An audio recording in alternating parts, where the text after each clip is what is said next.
बिस्मिल्लाहिर्रहमानिर्रहीम। अस्सलाम वालेकुम बच्चों।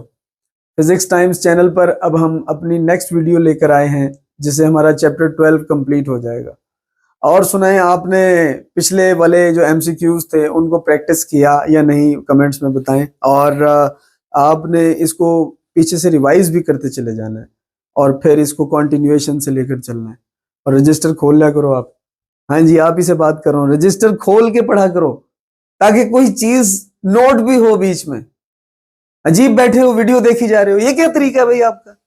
नेक्स्ट टाइम अगर मैंने देखा, जी जी आप ही से बात हो रही है, अगर मैंने देखा कि बगैर रजिस्टर के आप एमसीक्यूज को नोट कर रहे हैं तो यहां लड़ाई हो जाएगी। ये बात बहुत आगे तक जाएगी, हो सकता है हम थाने और कचहरी तक पहुंच जाएं। तो इसलिए जरूरी है कि आप जो है अपने रजिस्टर को ओपन करें। आज हमारा जो टॉपिक है बच्चों वो है कैपेसिटर पे। सारा का सारा यूं समझ लीजिए कि कैपेसिटर ही डिस्कस करना है हमने। तो शुरू करते हैं। फर्स्ट क्वेश्चन,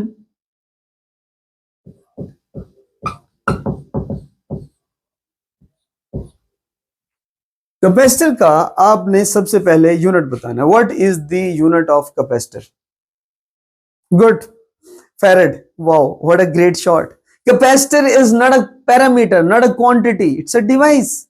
डिवाइस का भी कभी यूनिट होता है? No unit.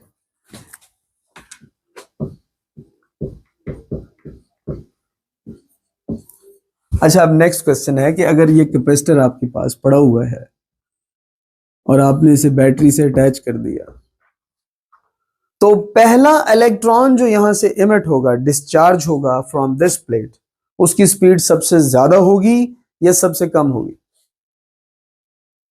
Good, very good, very nice. क्योंकि पहला इलेक्ट्रॉन जब इस प्लेट से इमिट होगा तो ये न्यूट्रल प्लेट है, बहुत आसानी से बैटरी इसे यहां से ले जाएगी और यहां प्लेस करने में भी कोई दिक्कत पेश नहीं आएगी क्योंकि दोनों प्लेट्स न्यूट्रल थी।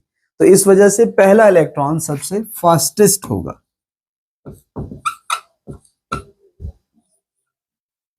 क्वेश्चन नंबर 3, अगर इसके साथ हम यहां एक बल्ब भी अटैच कर दें, स्मॉल बल्ब, बैटरी भी दी हुई है हमने, तो अब इस बल्ब की जो ब्राइटनेस है वो धीरे धीरे बढ़ती चली जानी चाहिए या कम होती चली जानी चाहिए? गुड। दूसरा इलेक्ट्रॉन स्लो, तीसरा इलेक्ट्रॉन और ज्यादा स्लो, और इस तरह आहिस्ता आहिस्ता हर अगला इलेक्ट्रॉन स्लो दर स्लो होता जा रहा है। तो इसका मतलब यहां से जो फ्लो का रेट है वो कम होता जाएगा और उससे बल्ब की ब्राइटनेस, वंडरफुल, कम होती चली जाएगी। Brightness will decrease.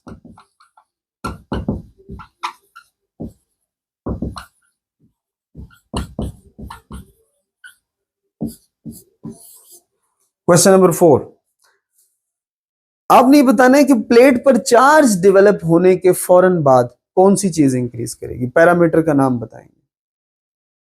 यहां आप गलती कर गए। चार्ज के बढ़ने से सबसे पहले आपके कैपेसिटर की फील्ड में इजाफा होगा। पहले फील्ड नहीं थी, चार्जेस सेटअप होते चले जाएंगे प्लेट्स पर और उसमें फील्ड प्रोड्यूस होना शुरू हो जाएगी और फील्ड के बढ़ने से आपका इलेक्ट्रिक पोटेंशियल इंक्रीज होगा। याद रखिएगा, कैपेसिटर की फील्ड के दो फार्मूलाज हैं। First formula is sigma over epsilon not and second expression is V divided by D। और ये D आपने चेंज नहीं किया, इसलिए V और E के दरमियान होगा direct relation. It means that field भी इंक्रीज कर रही है और इलेक्ट्रिक पोटेंशियल भी इंक्रीज कर रहा है। क्वेश्चन नंबर 5, ये बड़ा दिलचस्प क्वेश्चन है। CV पहला CV जो आप देख रहे हैं वो फर्ज कीजिए कि क्वांटिटीज हैं, और दूसरा जो CV है, वैसे एक तो CV आपको पता है जिसको पढ़े लिखे लोग पढ़ने के बाद फिर उसको बनाते हैं और जगह जगह उसको पेश करते हैं, तो वो भी CV होता है, लेकिन वो करिकुलम वाइटा होता है। लेकिन यहाँ जो CV है, ये पहला CV आप बताइए, अगर ये क्वांटिटीज मुराद हो तो क्या बनाएंगे? ये क्वेश्चन 5 और 6 है। और अगर C और V यूनिट्स हो तो क्या क्वांटिटी बनाएंगे? ये मुश्किल पेश आ गई। अब तो पहला जो आपके पास पैरामीटर है उससे तो क्वांटिटी बनेगी चार्ज। C से मुराद कैपेसिटेंस, V से मुराद वोल्टेज, Q से मुराद चार्ज। अब अगर इसे यूनिट मुराद लेंगे कूलम और फिर वोल्ट, तो इससे हमारे पास जाउल बनेगा। पिछली वीडियो में मैंने इक्वेशन भी बताई थी इलेक्ट्रिकल पोटेंशियल एनर्जी की। क्या इक्वेशन थी? जी जी, U इज इक्वल टू जी, नेक्स्ट Q, गुड, V। तो U is equal to QV, बहुत अच्छा बताया आपने। U is equal to QV, U का यूनिट जाउल, चार्ज का यूनिट कूलम्स, और V का यूनिट जो है वो वोल्ट बनेगा। ये बिल्कुल ठीक है। उसके बाद है क्वेश्चन नंबर 7। अगर आप C को डबल कर दें तो इलेक्ट्रिकल एनर्जी पर क्या फर्क पड़ेगा? तो इसके आंसर के लिए आप उसके फॉर्मूले में जाएंगे, 1/2 CV²। ये V डबल करने से 2² बिकम्स 4। तो इलेक्ट्रिकल एनर्जी 4 टाइम्स इंक्रीज कर जाएगी। Question number 8। अगर हम C और V दोनों को डबल कर दें तो इलेक्ट्रिकल एनर्जी पर क्या फर्क पड़ेगा? इधर एक बारीक बात याद रखनी है कि वेरिएशंस में वेरिएबल्स को देखते हैं, कांस्टेंट्स को नहीं। ये कांस्टेंट को आप समझिए कि यहां है ही नहीं, तो यहां पर 2 और ये 2², तो कितना बन गया? जी जी, आप ही से पूछ रहा हूं, कितना बन गया भला? तो 2 × 4 हो गया 8 टाइम्स। हिसाब किताब जरा ध्यान से किया करो। Question number 9। क्वेश्चन नंबर 9 ये है कि कैपेसिटर की प्लेट्स में अगर हम डाइलेक्ट्रिक प्लेस कर दें तो डाइलेक्ट्रिक प्लेस करने से इलेक्ट्रिकल एनर्जी पर क्या फर्क पड़ेगा?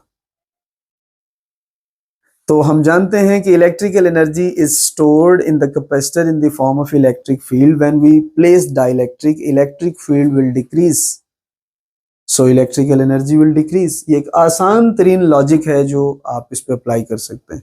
इसकी टेक्निकल लॉजिक अगर देखें तो UE is equal to 1/2 epsilon naught epsilon R E² into AD। इसमें ये जो आपका पैरामीटर है ये डिक्रीज कर रहा है और ये पैरामीटर इंक्रीज कर रहा है। फैसला कौन करेगा? पावर फैसला करेगी। E पर पावर लगी हुई है, इट मींस इसमें डिक्रीज ज्यादा आएगा, so net effect will decrease the electrical energy. Question number 10। आपको CV का इक्वलेंस बताना है Q के अलावा। इससे हमारे कुछ न्यूमेरिकल सॉल्व होते हैं। It's equivalence is Ne, N into E. N is number of electrons and E is the charge of the electron. Question number 11. Electrical energy find करने के, मैं न्यूमेरिकल्स को और क्वेश्चंस को फार्मूलाज की शक्ल में आपसे पूछ रहा हूं ताकि मैं फार्मूले आपको याद करवा दूं, तो फिर उससे रिलेटेड क्वेश्चंस बहुत इजी हो जाए। आपने electrical energy of the capacitor के फार्मूलाज सारे लिखवाने। Okay, first formula 1/2 CV²। Good. Number 2, जी आप भी बोल लिया करें जी आप। तो next formula 1/2 QV। Good. Next formula 1/2 Q²/C। Very good. तो इस तरह इन बेसिक और एक फार्मूला ही हमने पहले लिखा, इसको देखेंगे तो फाइनलाइज हो जाएगा। Question 12। Energy divided by volume किस क्वांटिटी को रिप्रेजेंट करता है? Yes, energy density. और वैसे ही क्वेश्चन नहीं है, वैसे ही बता दें, बिला वजह बताएं कि इसका यूनिट क्या बनेगा। एनर्जी का यूनिट जाउल और वॉल्यूम का unit metre cube. It will become joule per metre cube. Question 13। Question 13 ये है कि अगर गैप ऑफ द कैपेसिटर को मैं डबल कर दूं और एरिया ऑफ द प्लेट्स को हम हाफ कर दें तो क्या फर्क पड़ेगा? इसके लिए आप फॉर्मूला में जाएंगे, C is equal to A epsilon naught divided by D। अब ध्यान से देखना है, एरिया हमने किया 1/2, मीडियम हमने डिस्टर्ब नहीं किया और D को किया 2। इस तरह की जब आ जाए सिचुएशन तो आप बिल्कुल बेसिक तरीके से चलें। इस 2 को 1 पे डिवाइड कर दें पहले, तो ये 1/2 और ये 2/1 फ्रैक्शन जब ऊपर जाएगा तो ये बन जाएगा 1/2, 1/4 टाइम्स। इट मींस इसको दो तरह से बोलेंगे, या तो 1/4 टाइम्स हो जाएगा या आप कहेंगे 4 टाइम्स डिक्रीज कर जाएगा। उसके बाद क्वेश्चन नंबर 14, अगर आप एक डाइलेक्ट्रिक प्लेस करें और उस डाइलेक्ट्रिक का कांस्टेंट के हो, तो आपने बताना है कि न्यू कैपेसिटेंस क्या हो जाएगी। उसके लिए जाहिर है वो expression epsilon R is equal to C medium over C vacuum. जी कांस्टेंट का क्या नाम रखा है? K. C vacuum is equal to C medium. So if previous capacitance was C and constant is K, तो new आपकी capacitance K into C बन जाएगा। Means constant को previous capacitance से आपको multiply कर देना। Next, question number 15. Electric polarisation जो होती है, इलेक्ट्रिक पोलराइजेशन में आपको बताना है कि आपके सिस्टम की इलेक्ट्रिक फील्ड इंक्रीज करती है या डिक्रीज। इसमें कुछ थोड़ी सी तफसील है कि जब आप डाइलेक्ट्रिक को प्लेस करते हैं तो डाइलेक्ट्रिक के एटम्स अपनी शेप बरकरार नहीं रख पाते, शेप चेंज हो जाता है। तो एक फील्ड कैपेसिटर का होता है और एक फील्ड डाइलेक्ट्रिक का होता है, जो दोनों एक दूसरे के ऑपोजिट होते हैं। इसकी वजह से कैपेसिटर के दरमियान इलेक्ट्रिक फील्ड में डिक्रीज आ जाता है। ये मैंने बातों बातों में इलेक्ट्रिक पोलराइजेशन आपको रिवाइज करवा दी। अब हम चलते हैं नेक्स्ट क्वेश्चन की तरफ। Question number 16। बच्चों अब आपने ये बताना है, मैं आपको ग्राफ सिखाने लगा हूं, बहुत ध्यान से इनको देखना। इस ग्राफ को जब हम ध्यान से देखते हैं तो इसमें आपको ये बताना है कि slope of this graph is increasing और डिक्रीजिंग, रिमेन्स कांस्टेंट या फ्लक्चुएट्स, कुछ भी आप इसके बारे में राय कायम करेंगे। तो इसका जवाब देने के लिए बच्चों कोई से 2 या 3 पॉइंट्स आप सबसे पहले सिलेक्ट कर लिया करें। सिलेक्ट करने के बाद आप इस पर टेंजेंट बनाएंगे। ये टेंजेंट आप देख रहे हैं आहिस्ता आहिस्ता ऐसे एक्स एक्सिस की तरफ झुकता जा रहा है। इससे ये हुआ कि हर पॉइंट पर जो एंगल है, और इधर तो बिल्कुल ही एक्स एक्सिस में आ जाएगा, यहां पर एंगल बिल्कुल 0 हो जाएगा।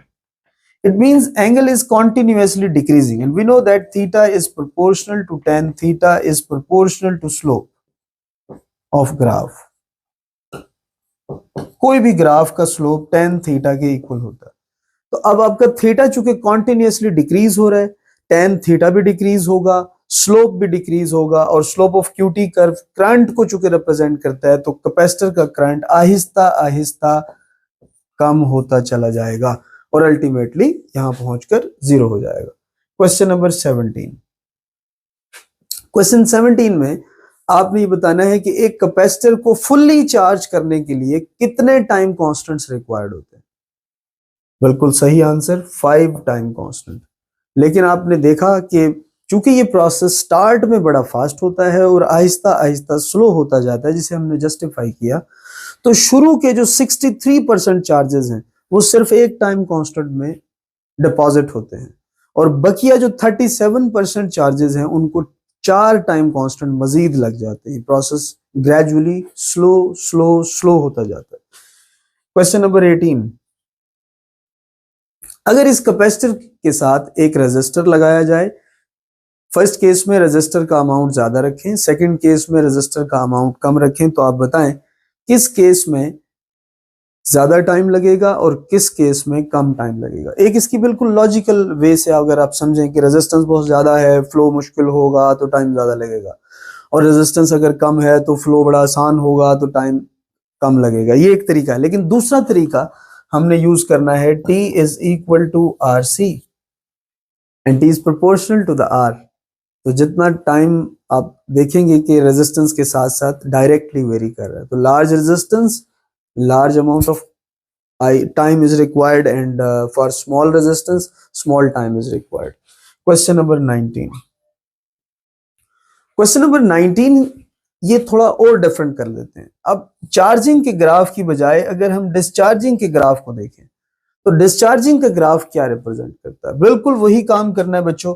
अब बिल्कुल स्टार्ट में अगर आप देखें, उसके बाद फिर उसके बाद फिर उसके बाद आहिस्ता आहिस्ता आप देख रहे हैं कि एंगल जो है वो डिक्रीज करता जा रहा है। और बिल्कुल इधर पहुंचकर तो एक्स एक्सिस के साथ हो गया। ये एंगल आहिस्ता आहिस्ता जो डिक्रीज करता जा रहा है, इसको आप इससे मिला दें, डिक्रीज करता जा रहा है, तो इसका मतलब ये हुआ कि डिस्चार्जिंग का प्रोसेस भी स्टार्ट में बहुत फास्ट होता है और फिर आहिस्ता आहिस्ता वो भी स्लो होता जाता है। और लॉजिक वही पुरानी कि पहला इलेक्ट्रॉन जो यहां से मूव कर कर इस प्लेट पर जाएगा उसको कोई परेशानी नहीं होगी, ना यहाँ कोई पॉजिटिव है ना यहाँ पर कोई नेगेटिव है। लेकिन जैसे जैसे हम इसको दूसरे और तीसरे और चौथे इलेक्ट्रॉन के लिए देखेंगे तो यहाँ पॉजिटिव बढ़ता जाएगा, यहाँ नेगेटिव बढ़ता जाएगा, यहाँ अट्रैक्शन बढ़ती जाएगी, यहाँ रिपल्शन बढ़ती जाएगी, तो इसका फ्लो मुश्किल हो जाएगा।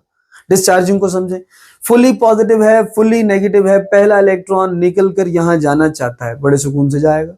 ये सारे मिलकर कहेंगे चलो दफा हो जाओ यहाँ से, पहले जगह नहीं है, और यहाँ पॉजिटिव वाले इसको हाथों हाथ लेंगे, अट्रैक्ट कर लेंगे। इसी तरह दूसरे इलेक्ट्रॉन की जब रोटेशन होगी तो उसको उतनी रिपल्शन नहीं मिलेगी, ना उतनी अट्रैक्शन मिलेगी। तीसरे इलेक्ट्रॉन को भी उतनी रिपल्शन नहीं मिलेगी, उतनी अट्रैक्शन भी नहीं मिलेगी।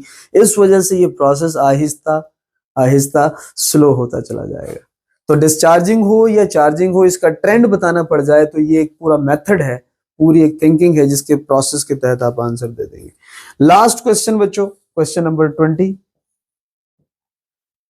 तैयार हो जाए। क्वेश्चन नंबर 20, क्वेश्चन नंबर 20 में बच्चों आपने ये बताना है कि आपको एक फार्मूला दिया गया था QV, एक फार्मूला दिया गया था QV/2, इन दोनों में क्या डिफरेंस है। कमेंट्स में रख लें इस बात को कि आप कमेंट्स में इसका आंसर करें। चलो मैं बता देता हूं, इसमें QV जो है ये आपकी बैटरी की इलेक्ट्रिकल एनर्जी निकालने का फॉर्मूला है और QV/2 कैपेसिटर की इलेक्ट्रिकल एनर्जी कैलकुलेट करने का फॉर्मूला है। थैंक यू सो मच बच्चों, आपने अपने इस चैनल का ध्यान रखना है, ये मिट्टी खाने लग जाता है, इसका बहुत ध्यान रखना आपने, और इंशाल्लाह मिलेंगे नेक्स्ट वीडियो में।